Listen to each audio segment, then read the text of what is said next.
Hello everyone, DonTheCrown here. Now this isn't a build guide, but I did want to showcase a little bit of DPS here because I'm using something to help boost my damage that I think a lot of people are kind of sleeping on. This is something you have access to very early on in the game in terms of like end game gearing to help you get more damage into your build. And so we're not going to go into a build guide or anything like that right now, but we're going to talk about this NPC right over here, Patty. She's the Daydreamer, and her mechanic is the thing that a lot of people are sleeping on. And what it allows you to do is add mods to your gear that give you more damage. These go up into the base affix area, but it's separate from the like implicit mod up here with the max energy shield. It allows you to get a ton more damage. So I'm using 3 right now, and that's the maximum you can use at a time. So I'm getting a free curse basically. I'm getting additional spell damage, and I just switched over to aura effect. And all of these are really, really powerful. And they're actually relatively easy to add to your gear. So I'll show you how the process kind of works here. What you're going to do is you're going to go over here, and this will require a piece of gear to be unequipped in order to go into the process here. And you just pop it in, and you'll be able to see based on whatever base type you put in here, if you click through the different nodes, all of the possible positive options. So there's a whole bunch of different things in here. So you might want to like pop some different gear in here to see what the potential things are that you can get. And then there are also negatives that you're going to get as well. And when you do dream interpretation, it is going to be completely random what you're going to get. So I'm going to press the dream talking interpretation. It costs shallow dream talking of the type that you are crafting on. So armor requires armor, trinkets require trinkets, and then weapons require weapons. And you can get all of these off the auction house, or we'll talk about how to get these yourself as well here in a second. And so what you're going to do is just click the dream talking interpretation. It will give you some random option here. Now, if I click abandon, what this is going to do is cancel out the crafting, and it will just back it up one step. Nothing will change to the gear that I'm working on. However, if I click record, I am committing to adding this to my gear and whatever negative is on the next screen.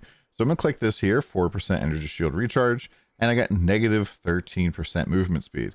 Now, even if I was to like close out of this with an escape, my gloves are still in the crafting window, and it is just going to be guaranteed. So there's no way of stopping this process kind of once this is started. However, if this is like really going to brick the gear, I can click this button that's right behind my head here. That will allow me to rewind the gear. This will just cost me 1 of the crafting things. However, I can also just, as you saw, craft right over top of that. And this just gives you quite a bit of damage. Quick reminder that you can only have 3 modifiers that have dream affixes at a time. And these are just incredibly, incredibly powerful options, especially for things like weapons, where weapons, if you're using just like a 2-hander, it seems like they're kind of like super strong. And so some of these like +2 focus blessing stacks can be really good. Things like penetration or additional spell damage or damage while channeling. All of those are really solid. And I think typically the ones that are up here in Happy Dream are going to be a little bit weaker comparatively, but still like things like flat damage is all really, really nice. If you're doing some sort of build where you are like doing flat like weapon damage, for example, or like an actual attack build, having more flat physical on the gear is pretty insane. And it's just pretty great. Now, the best way to farm these for the most part is I do think that like probably buying them makes a lot of sense. They are not all that expensive anymore. These were actually pretty decent farm for a little bit. But what you would want to do is you're going to go in here and you're going to be running the dream. Now, you really only need to do this left side part of the tree, because what we are looking for here is the regretful cards, basically. What these do is these show up on your options here of different cards. So if you just click here, one of these potential options could be one of these cards. And when they show up, they look like this. And so Sleepwalkers have a 3% chance to drop 1 additional shallow dream talking. This is the orange version of it. The rainbow is 9%. You have a 1.5% and a 1% chance. So there are a total of 4 different cards you can get here. And so when you get one of these, what I do is just add as many monsters as I possibly can to the map. And I think the best way to go about doing that is just to use like more normal monsters, another normal monsters with 50% additional drop quantity. I'm not sure if the drop quantity actually helps, and then 5 additional groups of magic monsters. It does appear that things like League Mechanic style things, Seas Mechanic type of enemies don't appear to drop these things. So just adding more normal base monsters to your maps or to your nether realm does make sense here. Also, just going up here and giving you more chance of adding monsters to the zone is pretty good. Just adding more things. And this is something you can even just farm in, 7-0. I did a whole bunch of this as well, just farming up gear, and it does help out quite a bit.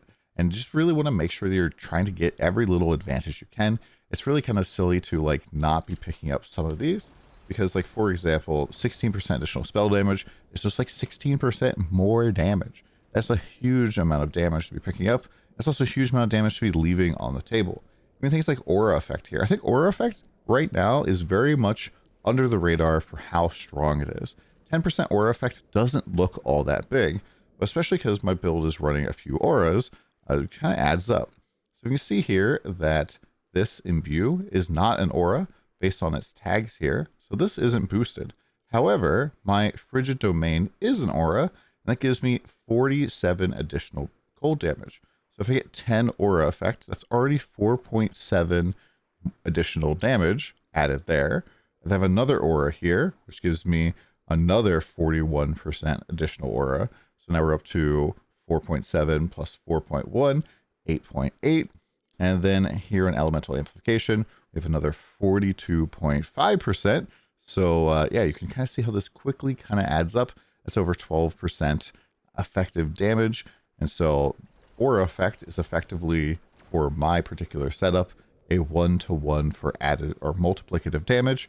And that just makes it very, very strong. If you're running several auras, it might have the same effect for you. If you're running defensive auras, it'll help you become tankier. It's just very good to get. Other things you can get like on your different pieces of gear kind of vary. Just like having an additional curse here, for example, is absolutely just mind-blowingly OP.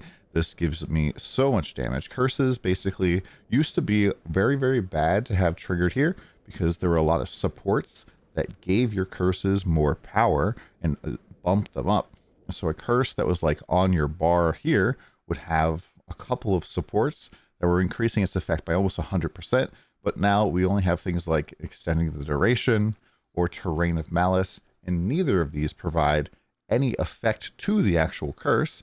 And so the curse itself is just doing 42% cold damage. And if we look at like the other curses, for example, so we look at like Elemental Destruction here, even at level 16, it's 35% additional. So by getting something like an extra curse on your ring, you can potentially drop cursing off your bar. You can typically only curse one time. I have a candle that lets me do it a second time. But adding stuff like that, it can be a massive difference between struggling into your, Torm in Time Arc 7, my brain, or pushing up into the higher difficulties. Hopefully this video helped you out. Let me know what you guys think in the comments down below. Let me know. Come by, hang out in the stream. We've been streaming a whole bunch. We've been blasting this game. It's been having a lot of fun. It's definitely a lot more challenging now, but I've really been enjoying the grind. See you again soon.